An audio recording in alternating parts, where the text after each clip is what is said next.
하나님 말씀 보겠습니다. 하나님 말씀은 시편 34편입니다.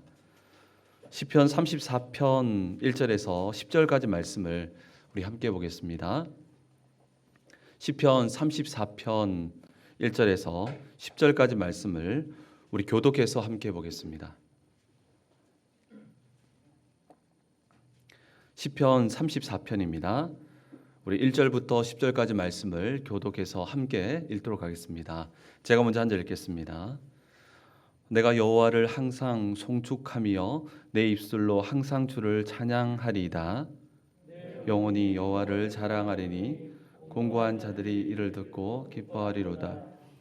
나와 함께 여호와를 광대하시다 하며 함께 그의 이름을 높이세. 내가 여호와께 간구하 내게 응답하시고 내 모든 두려움에서 나를 건지셨도다. 그들이 주를 앙망하고 광채를 내었으니 그들의 얼굴은 부끄럽지 아니하리로다. 이 공고한 자가 부르짖음에 여호와께서 들으시고 그의 모든 환난에서 구원하셨도다. 여호와의 천사가 주를 경외하는 자를 둘러 진치고 그들을 건지시는도다. 너와의 선하심을 맛보아 알지어다. 그에게 피하는 자는 복이 있도다.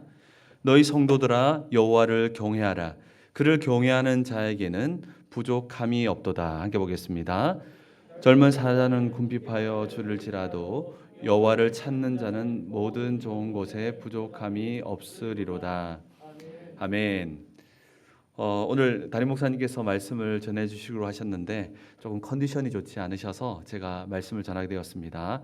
조금 쉬시면 되니까 너무 걱정하지 않으셔도 됩니다. 그래서 조금 쉬시면 되니까 뭐 걱정할 정도는 아니니까 온라인으로 예배하시는 분들도 너무 걱정하지 않으셔도 됩니다. 오늘 처음 본관 4층에서 금요 부흥 집회를 드리게 됩니다. 계속해서 이곳에서 금요 부흥 집회를 하게 될 것인데 막상 제가 이곳에 서 보니까 다른 것보다 참 기도하기 좋을 것 같다라는 생각이 듭니다. 그래서 우리 혹시 2022년도에 우리 중직자분들과 또 마을장님들 또 세워질 목장님들 정말 이곳에 와서 기도하면 참 좋겠다라는 생각이 이 자리에 서니까 들게 됩니다. 오늘부터 또 특별하게 그 금요 부흥 집회에 들어오실 때에 기도 제목을 받았습니다. 그래서 기도 시간 가운데에 기도를 같이 하는 시간을 가졌는데 그런데 제가 예상한 것보다 많이 오셔가지고 이것을 어떻게 진행해야 할지 생각은 들게 됩니다. 그러나 감사하게도 오늘 함께 모여서 기도 제목 받고 또 기도하는 시간을 갖도록 하겠습니다. 오늘은 여호와의 군대가 진치는 인생이라는 제목으로 함께 말씀을 나누길 원합니다. 오늘 본문 시편 34편은 알파벳 시편이라고 부릅니다. 알파벳 시편은 각 절이 시작될 때 히브리어 알파벳 순서대로 시작됩니다. 시편 34편은 히브리어 알파벳 순서대로 각 절이 시작되는 이런 문학적 성향이 짙은 시편입니다. 오늘 이 본문을 이해하기 위해서는 시편 34편을 이해하기 위해서는 시편 34편이 기록된 배경을 살펴보아야 합니다. 시편 34편을 기록한 배경은 여러분들이 가지고 있는 이 시편의 표제에 기록되어 있습니다. 여러분들이 가지고 있는 성경을 보면 제일 위에 보면 표제가 있는데 시편 34편의 표제에 뭐라고 기록되어 있습니까? 다윗이 아비멜렉 앞에서 미친 채 하다가 쫓겨나서 지은 시라고 기록되어 있습니다. 이게 아주 중요합니다. 다윗이 아비멜렉 앞에서 미친 채 하다가 쫓겨나서 지은 시. 이는 다윗이 어딘가에서 쫓겨난 후에 바로 그때의 지은 시임을 알 수 있습니다. 우리는 먼저 다윗이 블레셋 왕 아비멜렉에게 미친 척한 현장으로 먼저 가봐야 합니다. 이 부분을 상세히 기록한 말씀이 바로 사무엘상 21장 하반부에 기록되어 있는데요. 사무엘상 21장은요, 다윗에게 긴박하고 긴장되는 일상이 오래 지속됩니다. 이때에 다윗의 믿음도 지쳐가며 조금씩 무너져가는 것을 보게 됩니다. 사울이 다윗을 죽이려고 위협하며 다가올 때 처음에는 다윗은 하나님 앞에 기도하며 하나님 앞에 서는 데에 많은 에너지를 쏟았습니다. 하지만 긴박함과 긴장이 오랫동안 수년 동안 지속되다 보니 시간이 지날수록 이러한 위협을 대처하는데 더 많은 에너지를 대처하는 데에 사용하게 되는데요. 어쩌면 이것이 지극히 인간적인 모습일 수 있습니다. 사람은 긴장되는 것과 또 바쁜 것이 오래되다 보면 자신도 모르게 그 상황을 대처하는 쪽으로 더 많은 에너지를 쏟게 됩니다. 저도 이 사역을 할 때면, 첫 사역을 시작할 때면 굉장히 긴장되는 마음으로 기도하면서 여유를 가지면서 절대로 하나님보다 앞서지 말자라고 시작하지만 막상 바쁘게 많은 사역이 오랫동안 지속되다 보면 기도하기보다 대처하는데 더 많은 에너지를 쏟게 될 때가 많음을 고백합니다. 사실 이것은 지극히 자연스러운 현상일 수 있습니다. 그런데 이 안에는 무서운 함정이 숨어 있습니다. 다윗도 결국 이 함정에 빠지게 되는데요. 다윗이 사울의 위협이 계속되다 보니까 처음에는 그 에너지를 하나님 앞에 서는 데 쏟다가 시간이 지나면 지날수록 그 상황에 대처하는 데에 많은 에너지를 쏟게 되는데요. 이럴 때 어떤 일이 벌어집니까? 결국 하나님의 방법이 아닌 인간적인 방법으로 대처할 수밖에 없죠.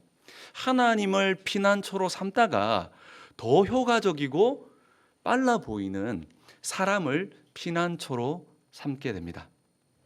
사실 다윗의 강점은요, 상황에 대처함에 있었던 것이 아니라 상황에 대처하지 않고 하나님을 의지함에 있었습니다. 더디더라도 하나님께 묻고 답을 찾고 그 길을 걸어갔습니다. 이때마다 하나님은 피할 길을 예비하셔서 다윗을 위대하게 세워나갔습니다. 때론 한 나라의 왕보다 다윗을 더 높이 세우셨습니다. 그런데 문제는 긴박한 일상이 지속되는 겁니다. 긴박한 지속이 지속되다 보니까 기도의 시간보다 방법을 찾는데 더 많은 시간을 보내기 시작했다는 것이죠. 다윗은 골리앗 앞에서도 여러분 아시다시피 칼과 단창을 구하지 않고 오직 만군의 여호와만으로 살아남았던 다윗이었습니다. 여호와 하나님만으로 충분했다는 것이죠. 그런데 문제는 이제는 다윗이 조금 바뀌어갑니다. 그런데 문제는 이제는 만군의 여호와만으로 부족하다는 생각이 들었든지 칼과 단창이 필요 없다고 말했던 다윗이 이제는 칼을 찾기 시작합니다. 다윗이요, 놉 땅으로 가서 아히멜렉 제사장에게 가서요, 하나님, 여러분 제사장에 갔으면 기본적으로 하나님과 가까운 사람이니까 하나님의 도움을 구하거나 이렇게 할 줄 알았는데 다윗이 놉 땅으로 가서 아히멜렉 제사장에 가서 하나님을 찾는 것이 아니라 뭘 찾았습니까? 칼을 찾기 시작합니다. 그런데요, 이 칼이 다윗에게 결국 빗으로 돌아오게 됩니다. 칼을 구할 때도요, 하나님의 방법대로 구하는 것이 아니라 거짓과 술수를 사용해서 아히멜렉 제사장을 속여서 칼을 구합니다. 다윗은요, 칼을 구하기 위해서 사울 왕의 장군, 나는 사울 왕의 장군인 것처럼 사칭 아시죠? 사칭해서 아히멜렉 제사장에게 칼을 얻어내게 됩니다. 사무엘상 21장 8절에 보면은 이렇게 말씀하고 있습니다. 다윗이 아히멜렉에게 이르되 여기 당신의 수중에 칼이나 창이 없나이까? 왕의 일이 급함으로 내가 내 칼과 무기를 가지지 못하였나이다 하니. 사무엘상 21장 8절에 보면요, 이렇게 말하고 있습니다. 왕의 일이 급함으로, 아히멜렉 제사장에게 사울 왕 때문에 일이 급하니까 칼과 무기가 없다라고 말하면서 말합니다. 왕의 일이 급함으로, 마치 당신이 사울 왕의 이렇게 장군인 것처럼 사칭해서 지금 칼을 구하고 있는 것입니다. 사울 왕의 일이 급하니까 제사장 아히멜렉은 사울 왕의 그런 뜻을 가지고 왔다고 하니까 이 아히멜렉 제사장은요, 특별하게 간직해 두었던 골리앗의 칼을 내어주게 됩니다. 그런데요, 이러한 다윗의 거짓 때문에 놉 땅은 엄청난 대가를 치르게 되는데요, 사울이 놉의 제사장들과 다윗이 공모한 것으로 오해하여서 그들 전체를 몰살시켜 버립니다. 칼 한 자루 때문에 그 땅의 예배가 완전히 무너지게 된 것이죠. 자기를 스스로를 지키려는 다윗의 칼 한 자루 때문에 놉 땅의 모든 제사장들이 몰살을 당하게 됩니다. 이와 같이 불신앙은 정말 무서운 것입니다. 이러한 일들이 일어난 배후에는 도액이라고 하는 사울의 신하가 있었습니다. 다윗이 칼을 아히멜렉에게 칼을 요청할 때 그때 누가 있었냐면 그곳에 사울의 신하였던 도액이 그곳에 있었습니다. 우리 성경이 안 나오니까 우리 사무엘상 21장 7장 한번 찾아볼까요? 사무엘상 21장 7절 말씀을 함께 한번 찾아봅시다. 자, 우리 한번 함께 읽어보겠습니다. 시작. 그날에 사울의 신하 한 사람이 여호와 앞에 머물러 있었는데 그는 도액이라 이름하는 에돔 사람이요 사울의 목자장이었더라. 다윗이 아히멜렉을 속이고 칼을 얻은 후에 도액이라고 하는 사람이 그곳에 있었다는 사실을 알고 사울의 신하니까 자기가 여기 이곳에 있었다는 것이 들켰다는 것을 알고 크게 두려워합니다. 다윗은 사울이 갑자기 너무나 두려운 존재로 다가왔고요, 너무 다급해서요, 그 순간에 어디로 가냐면 블레셋 가드 지역으로 망명을 떠날 것을 판단하고 결단하고 생명을 연장하기 위해서 바로 블레셋으로 떠나버립니다. 블레셋은 이스라엘의 원수였으며 이방인의 지역이었는데 다윗은 너무 다급하니까 상황에 대처하기에만 급급했습니다. 그러니 하나님의 인도를 받지 않았습니다. 잠시 멈추고 하나님께 묻거나 기도하여 하나님의 인도를 받지 않았습니다. 다윗은 하나님의 인도를 받지 않고 대처하기에만 급급했습니다.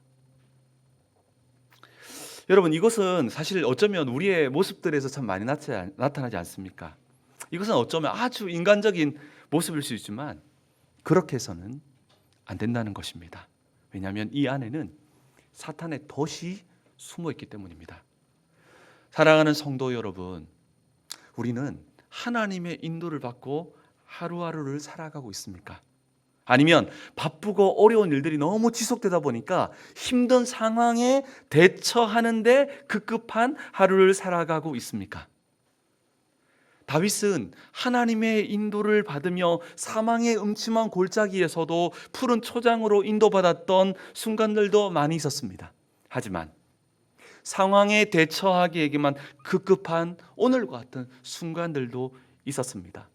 사무엘상 21장에는 살기 위해 급한 상황에 대처할 때는 너무 급하니까 대처해야 될 거 아닙니까? 살기 위해서 일시적으로 그 판단과 그 결단들이 효과적으로 보였고 그것이 최선인 것처럼 보였습니다. 하지만 그 끝이 어땠습니까? 일이 꼬였습니다. 일이 될 것 같으면서도 되지 않았습니다. 하나님이 개입했기 때문입니다. 이것이 다윗이 우리에게 알려주는 메시지입니다. 그렇게 우리는 상황에만 대처하기에 급급한 하루를 살아서는 안 됩니다.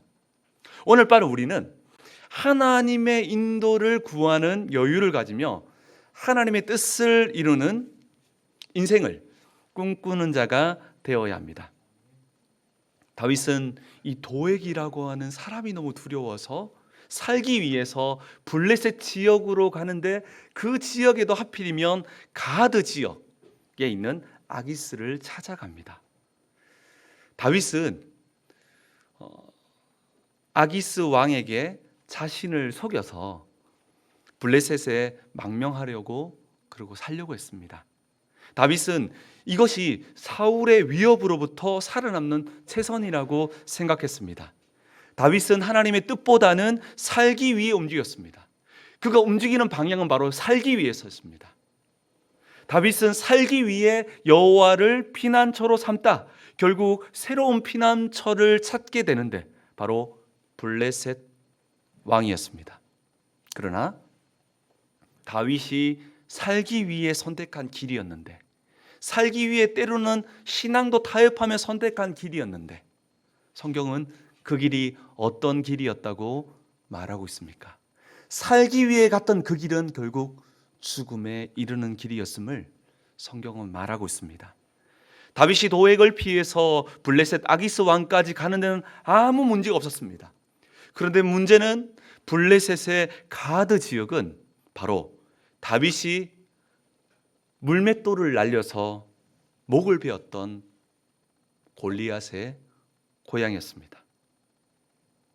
이것이 다윗의 발목을 잡는데요. 이때 다윗이 예상하지 못했던 문제가 발생하는데요. 그것은 아기스 지역의 신하들이 다윗을 단번에 알아본 것입니다. 시간이 흘러서 알아보지 못할 것이라고 생각했는데 다윗을 보는 순간 그 아기스 왕의 신하들이 다윗을 한 번에 알아본 것입니다.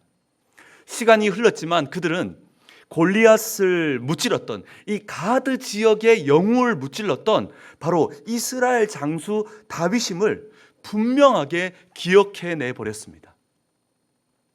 어쩌면 이것은 우리가 놉 땅을 떠나기 전에 무엇을 가지고 왔습니까?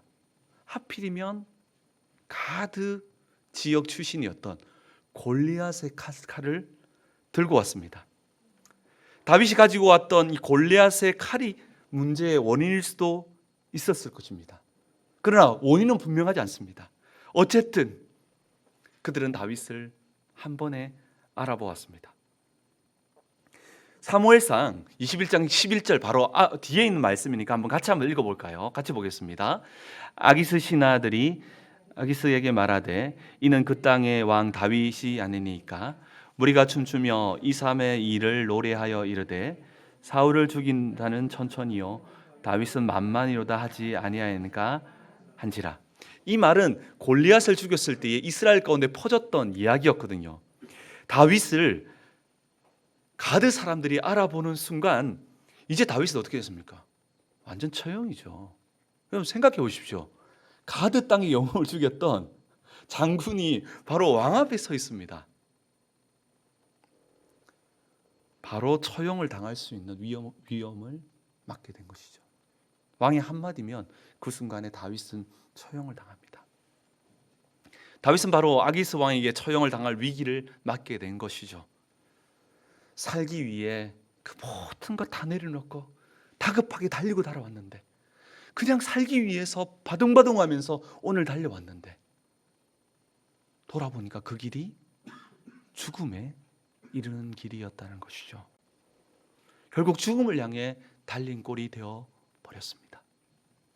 이때 다윗은 살아야 한다는 생각에 어떻게 대처합니까?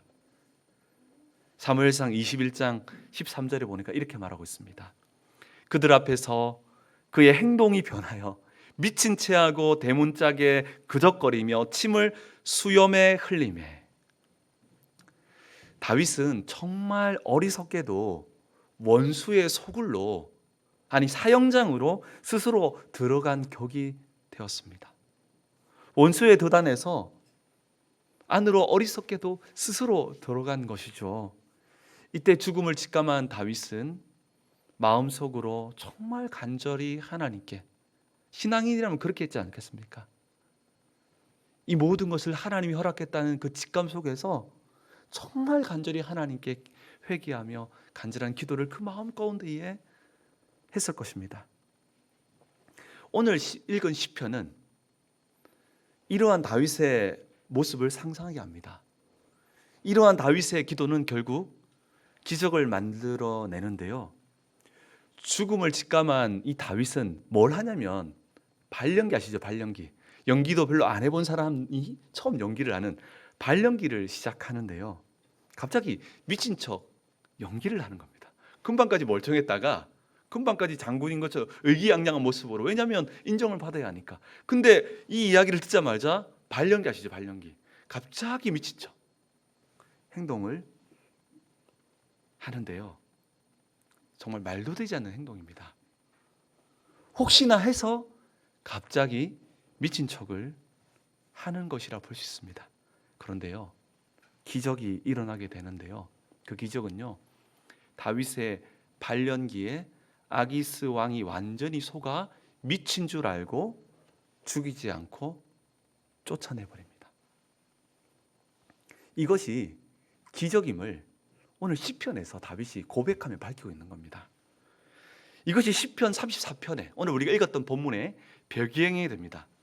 다윗이 사람을 피난처로 삼으려다가 쫓겨난 후에 오늘 본문을 기록하게 되는데요. 사람을 피난처로 삼으려다가 큰 어려움을 당한 다윗은 어떤 고백을 하게 됩니까?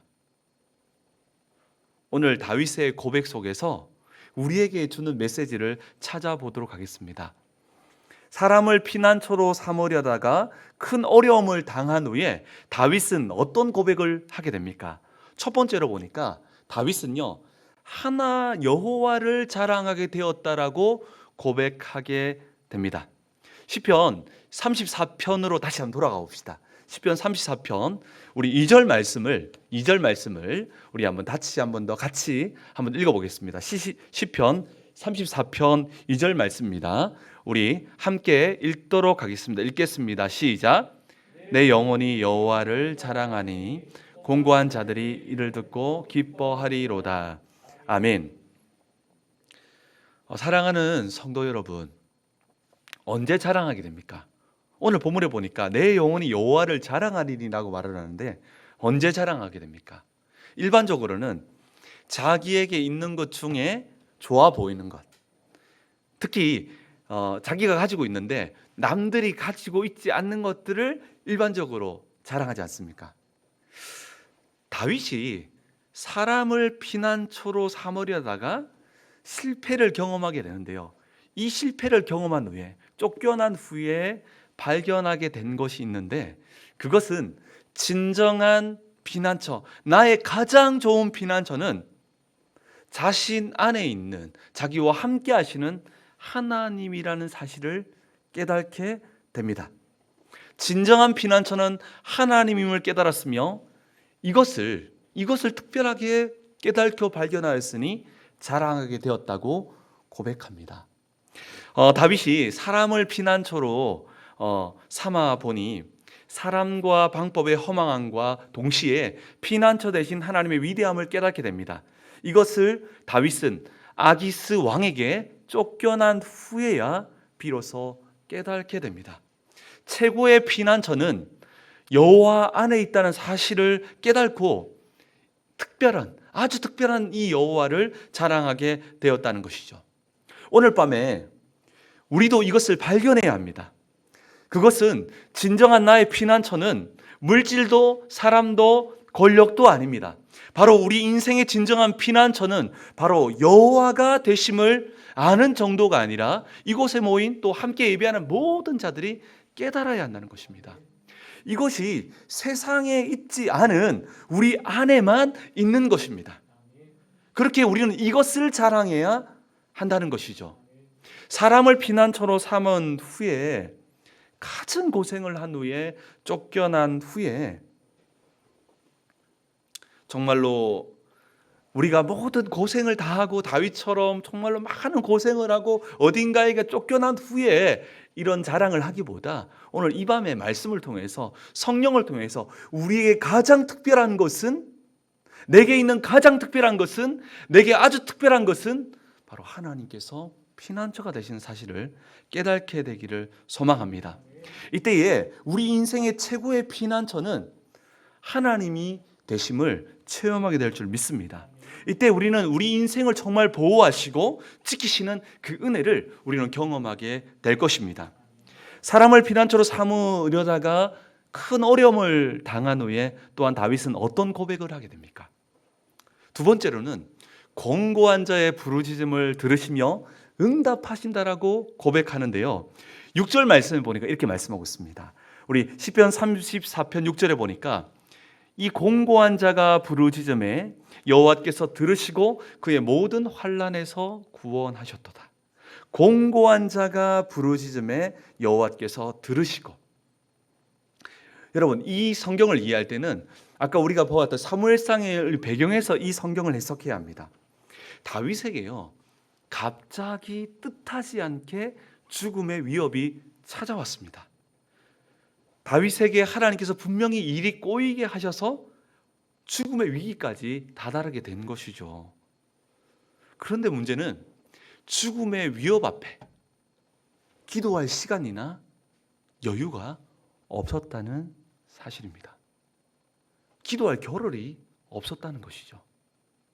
그럼에도 불구하고 다윗이 아기스 왕에게 쫓겨난 후에 이 시편을 기록하는데, 그 장면에서 어디에도 기도할 겨를이 없었는데 다윗은 아기스 왕에게 쫓겨난 후에 이 시편을 기록할 때 다윗은 기도를 강조하며 기도에 응답하시는 하나님이심을 강조하고 있습니다. 오늘 본문의 4절에서도 이렇게 말하고 있습니다. 내가 여호와께 간구하며 내게 응답하시고 내 모든 두려움에서 나를 건지셨도다. 갑자기 찾아온 다윗에게 분명히 기도할 겨를이 없었습니다. 갑자기 찾아온 죽음의 위기 앞에 다윗은 도대체 언제 어떤 기도를 드렸단 말입니까? 이러한 다윗의 기도에 우리는 주목해 볼 필요가 있습니다. 왜냐하면 우리의 인생에도 이와 같이 정말로 영적으로 무너져 있다가 갑자기 어려움을 찾아올 때, 그리고 무언가 대처할 겨를도 없을 때, 이러한 위기도 우리의 인생 가운데 찾아올 수 있기 때문입니다. 이때 우리는 어떻게 해야 합니까?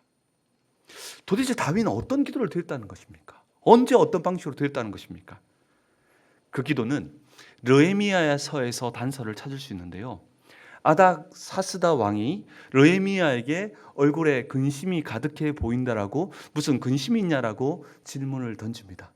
이 질문은 느헤미야서에서 굉장히 은혜로워 보이는 질문처럼 보이죠. 그런데 그렇지 않습니다. 이 질문에 어떻게 답하느냐에 따라서 그때 관원장들은 왕 한마디에 죽음에 이를 수 있기 때문입니다. 그래서 느헤미야서에서 이 느헤미야는 그 질문을 받고 굉장한 두려움을 느꼈다라고 성경에 기록하고 있습니다. 이때에 정말 느헤미야가 정말 기도할 겨를도 없이 이와 같이 위기가 찾아왔을 때에 느헤미야는 어떻게 합니까? 잘못 대답하면 죽음에 이를 수도 있기 때문에 있는 이 상황 속에 느헤미야는 어떻게 대처합니까?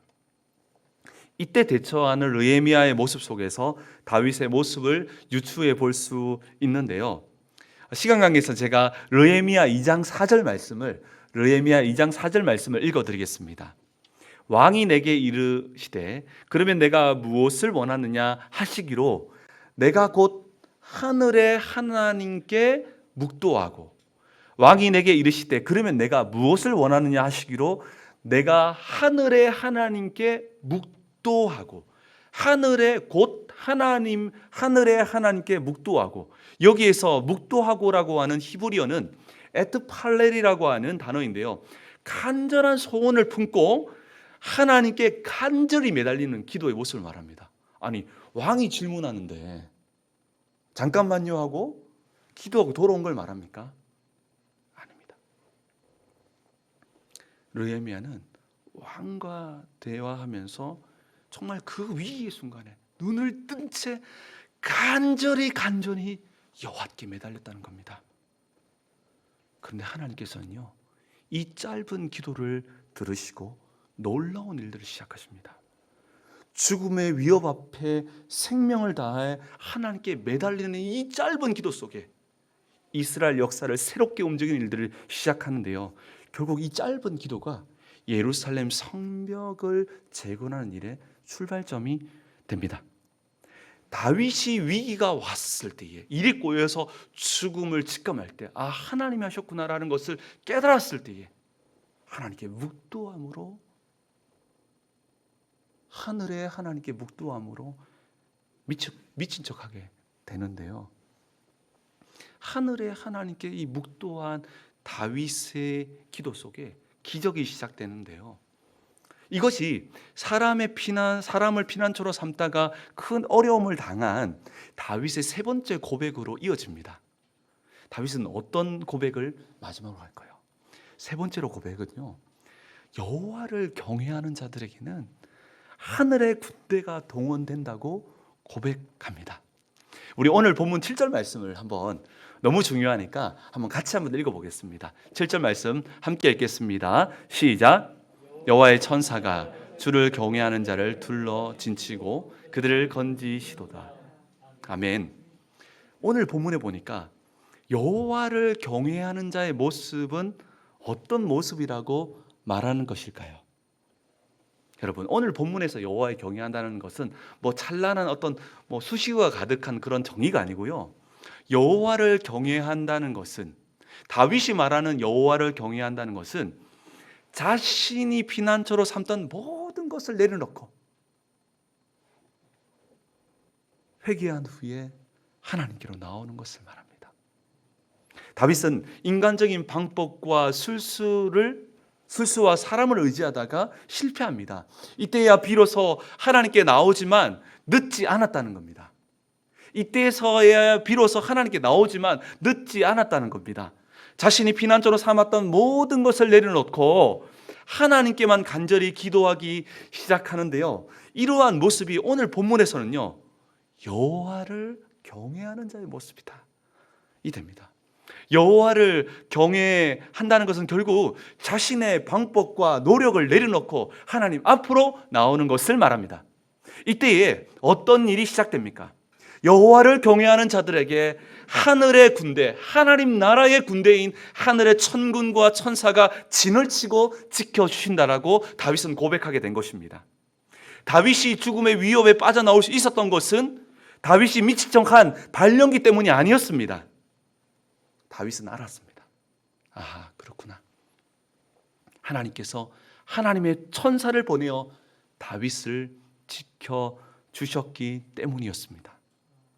이때 머리털도 상하지 않고 쫓겨나는 축복을 얻게 되는 것이죠. 다윗은 알았습니다. 이것은 기적이었다. 이것은 하나님이 한 것이었다. 이것은 눈에 보이지 않지만 정말로 한 나라의 군대보다 더 많은 여호와의 군대가 나를 지킴으로 내가 여기서 나왔다는 것을 보게 된 것이죠. 이것이 기적 중의 기적입니다. 하나님께서는 다윗의 어리석음을 천사를 통해 덮어주시다는 것이죠. 다윗이 위험에서 빠져나올 수 있었던 것은 눈에 보이지 않는 여호와의 권능, 여호와의 능력, 여호와의 함께하심이 있었기 때문이었습니다. 다윗은 어설픈 연기 속에 자신을 둘러싼 여호와의 군대를 깨달았으며 이로 말미암아 위기에서 건짐을 받았다라고 쫓겨난 후에 고백하는 것입니다. 이러한 고백은 다윗만 한 것이 아니었습니다. 야곱이 밧단 아람에서 가나안으로 돌아올 때 에서가 야곱을 잡기 위해서 400명을 거느리고 반대편으로 오고 있었을 때, 그때에 인간적 방법들과 인간적인 술수로 살아왔던 그의 삶을 여호와께 회개하며 여호와를 경외할 때 여호와의 천사가 야곱을 지켜주었습니다. 다니엘의 세 친구도 마찬가지였습니다. 느부갓네살 왕이 금으로 만든 신상 앞에 절하라고 할 때에 절하지 않는 사람들에게 풀무불을 던질 거라고 위협했을 때에 다니엘의 세 친구는 절하지 않았습니다. 왜냐하면 왕의 뜻보다 하나님의 뜻을 두려워했던 여호와를 경외하는 마음이 이 세 친구들에게 있었는데 문제는 7배 더 뜨거운 불에 던져버린 겁니다. 그런데 신비한 것은 세 사람이 던져졌는데 성경의 저자는 세 사람이 아니라 네 사람이 있었으며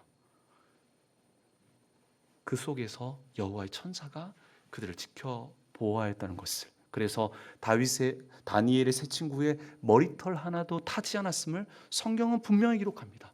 히스기야 왕은 어떻게 합니까? 아수르 군사가 위협할 때에 히스기야는 상황에 대처하기 위해서 큰 나라의 힘을 빌리거나 전략회의를 하기보다 하나님의 전에 올라가서 하나님만 의지합니다.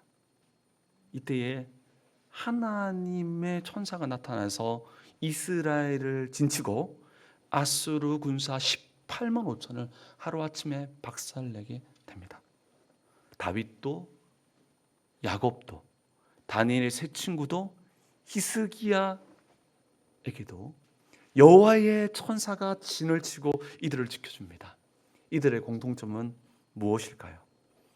바로 여호와를 경외했다는 사실입니다.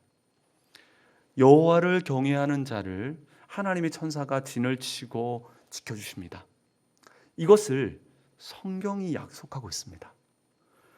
일반적으로 여호와를 경외한다는 말은 여호와 앞에 존경과 두려움으로 선다라고 하는 그런 자세의 모습을 말하기도 합니다. 그러나 오늘 본문과 성경에서 말하는 여호와를 경외한다는 그 의미는 조금 더 확대된 의미인데요. 여호와를 경외한다는 말은 무슨 말일까요? 어떤 어려운 어떤 신학적 의미가 아니라 자신이 의지했던 모든 것을 내려놓고 회개하며 여호와께로 나아가는 것입니다. 모든 피난처를 내려놓고 하나님만이 피난처됨을 자랑하며 살아내는 것입니다. 그렇다면 여호와를 경외하는 자의 모습은 어떤 모습일까요? 어렵지 않습니다. 바로 기도하는 것입니다. 기도하는 것이 바로 여호와를 경외하는 자의 모습이라고 오늘 성경은 우리에게 알려주고 있습니다. 사랑하는 성도 여러분, 우리 인생 가운데에 여호와의 천사가 진을 치고 둘러싸야 할 위기의 때가 우리 인생에 찾아오곤 합니다. 서서히 찾아올 때도 있지만 갑자기 찾아올 때도 있습니다.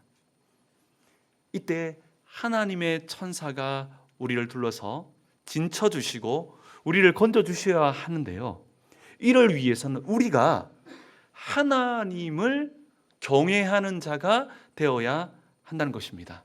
이를 위해서는 두 가지를 기억해야 하는데요, 첫 번째로는 여호와를 경외하는 자는 자신이 의지했던 모든 것을 내려놔야 됩니다. 그리고 하나님만 의지해야 합니다. 다윗은 인간적인 방법과 술수와 사람을 의지하다가 결국 실패의 현장에 이르게 됩니다.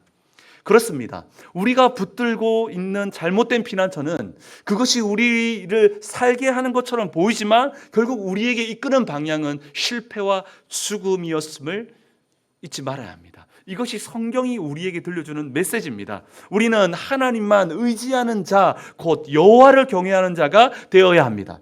이를 위해 우리는 오늘 밤 함께 회개하며 하나님만 붙드는 자가 되어야 한다는 것이죠. 두 번째로는 여호와를 경외하는 자의 특징이 있습니다. 이 특징을 꼭 기억해야 됩니다. 그 특징이 무엇일까요? 여호와를 경외하는 자는 바로 기도하는 자입니다. 여호와를 경외하지 못할 때는 다윗은 상황적으로 논리적으로 대처하는 삶을 살았습니다.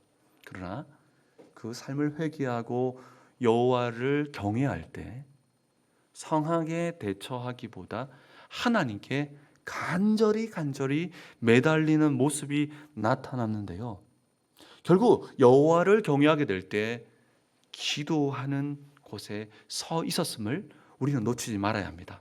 여호와를 경외하는 자는 반드시 기도 속에서 인생의 해답을 찾는 자가 된다는 것이죠. 기도 속에서 인생의 해답을 찾게 된다는 것이죠. 순간순간 인간적인 방법으로 대처하기보다 하나님의 인도를 받기 위해서 노력합니다. 이것이 여호와를 경외하는 자의 모습이며 이 속에 하나님의 놀라운 권능과 함께 하심과 위대한 일들이 시작됨을 오늘 다윗은 모든 어려움과 환난 속에 쫓겨난 후에 고백하게 됩니다. 성령님, 내 안에 두려움이 너무 커서 의지한 다른 모든 것들이 무너지게 하시고 오직 하나님을 붙들 수 있도록 담대함과 용기를 주옵소서. 천천히 하십시오.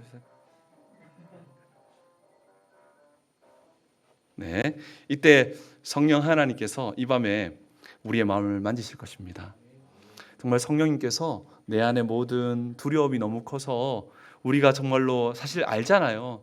정말로 의지한 모든 것들이 정말로 무너지게 하시고 오직 하나님만 정말 붙들 수 있는 성령님께 정말로 담대함과 용기를 구하십시오. 그때 하나님께서 정말 우리의 마음을 만져서 정말로 담대함과 용기를 주셔서 오직 하나님을 붙들 수 있는 힘을 주실 것입니다. 그리고 대처하는 인생이 아니라 기도로 하나님의 인도를 받는 인생이 되도록 간구하십시오.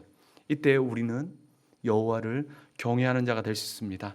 오늘 말씀을 통해서 여호와를 경외하는 자로 거듭남으로 하늘 군대가 우리 인생의 진침으로 하나님의 놀라운 능력과 위엄과 권세들이 우리의 인생 가운데에 충만히 나타나게 되기를 예수 그리스도 이름으로 축원합니다.